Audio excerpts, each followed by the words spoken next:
क्या आप जानते हैं कि भगवान श्री कृष्ण ने अपना देह त्याग कैसे किया था? महाभारत का युद्ध समाप्त हो चुका था।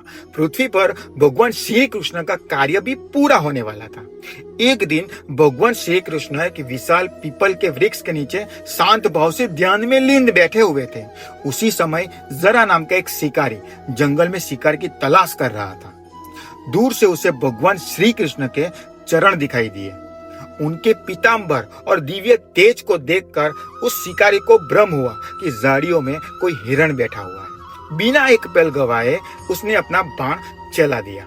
वह बाण सीधा भगवान श्री कृष्ण के बाएं पैर के तलवे में जाकर लग गया। जब शिकारी पास पहुंचा तो उसके पैरों तले जमीन खिसक गई, क्योंकि जिसे उसने हिरण समझा था वे स्वयं द्वारकाधीश भगवान श्री कृष्ण थे।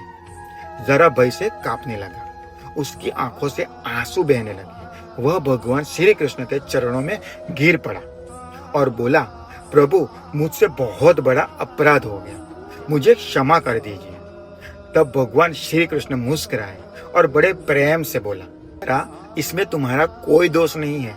इस संसार में जो कुछ भी होता है वह मेरी इच्छा से ही होता है। तुम केवल निमित्त बने हो, इसलिए मन में कोई पश्चाताप मत रखो। भगवान के ये वचन सुनकर जरा की आंखों में आंसू रुक नहीं रहे थे। इसके बाद भगवान श्री कृष्ण ने अपने दिव्य स्वरूप का त्याग किया और अपने परम धाम को प्रस्थान किया। मान्यता है कि गुजरात के सोमनाथ के पास स्थित बालका तीर्थ वही स्थान है जहां भगवान श्री कृष्ण ने अपना देह त्याग किया था।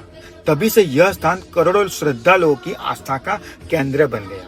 मान्यता यह भी है कि आज भी जो सच्चे मन से भगवान श्री कृष्ण का स्मरण करता है उस पर उनकी कृपा अवश्य होती है। अगर आप भी भगवान श्री कृष्ण में अटूट श्रद्धा रखते हो तो कमेंट में लिखिए राधे राधे।